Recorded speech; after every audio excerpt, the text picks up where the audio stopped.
Magandang buhay! I am Regine Felea May F. Del Carmen from MaEdSped Area 3, and I will be reporting about adaptive skills.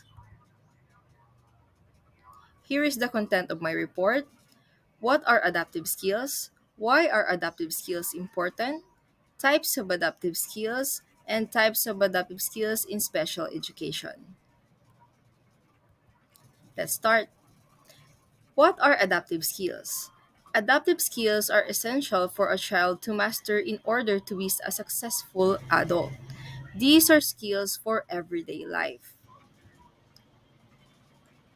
These skills are defined as skills needed to function and meet the demands of one's environment. These including the skills necessary to take care of oneself. Adaptive skills are essential to be an adult, independent adult. Children with poor executive functioning issues, ADHD, autism, intellectual delay, and other issues often need direct instruction in adaptive skills. Adaptive behavior refers to a person's social responsibility and independent performance of daily activities. A lack of adaptive skills could be seen in many children. So, why are adaptive skills important? For example, when they were 5 years old, they could not do many basic things for themselves. They couldn't bathe, brush their hair, brush their teeth, put on their clothes and shoes without assistance. They were not aware of safety, including giving out too much information to random strangers. They often run in front of moving vehicles. Okay? They could not eat without making a huge mess. They were behind in pretty much every skill. Children still relied on persons who are older for the most basic of needs. Now, let's talk about adaptive skills, 10 skill areas. So we have here self care, bathing, dressing, grooming, and feeding oneself. Next is communication skills, understanding and using verbal and nonverbal language. Then we have self direction, problem solving, exercising, choice, initiating, and planning activities.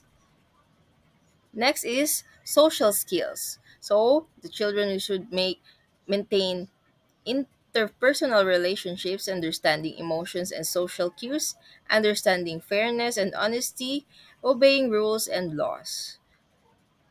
Leisure skills. Taking responsibility for one's own activities, having the ability to participate in the community. The next one is home or school living. So that's housekeeping, cooking, doing laundry, maintaining living space.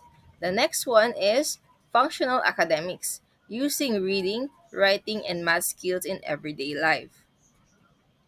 The next is community use. That's shopping, using public transportation, using community services. And then we have work, ability to maintain part time or full time employment, either competitive or sheltered ability to work under supervision, cooperate with coworkers, be reliable and punctual, and meet work standards. And lastly, we have health and safety. This is the ability to protect oneself responding to health problems. Okay? So these are the adaptive skills. Now let's have the 10 adaptive skills in special education. When a child is in special education in public school, the school should address these issues within the educational therapy model. This is especially true if they have low adaptive skills. So it is apparent that we also have children who are really low or maybe no adaptive skills at all. This is why we have to help them and support them in their daily living. Okay, so this one is the adaptive skills in special education. First, we have again self care. Some of our children don't know how to take care of themselves, so they need appropriate personal hygiene and the ability to maintain adequate self care. Also, some children lack communication skills, so maybe it is underdeveloped, still underdeveloped, but some are late bloomer.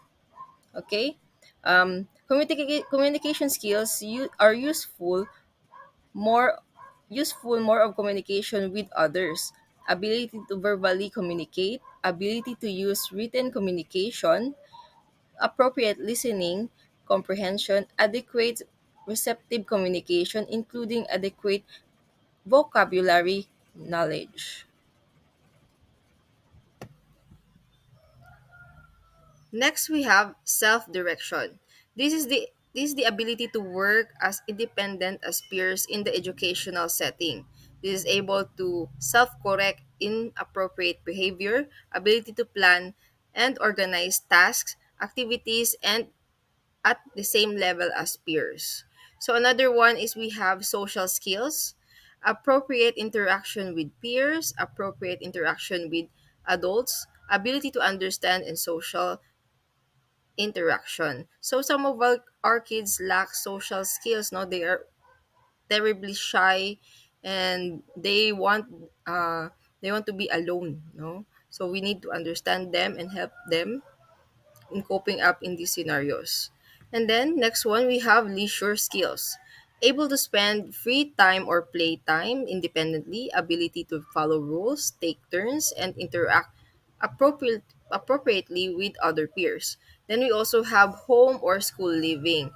Okay, so this one, children are able to complete daily tasks or chores. Okay?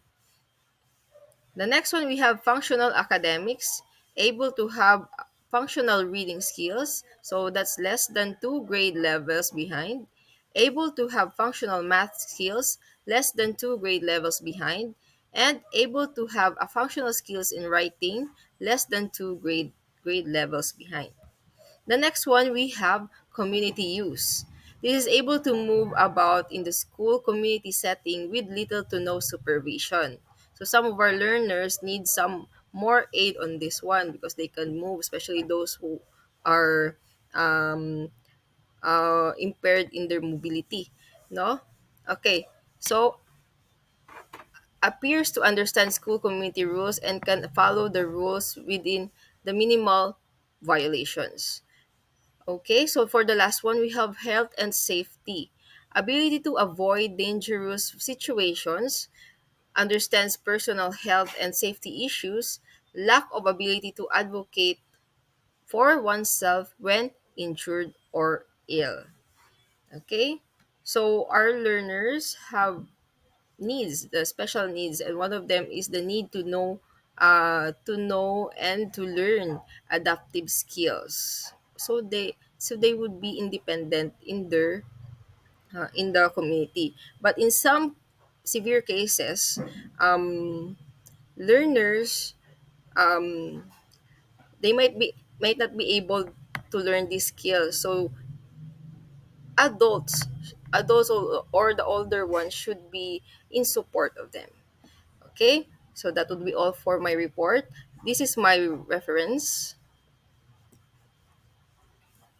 Again, everyone, magandang buhay. Thank you for listening.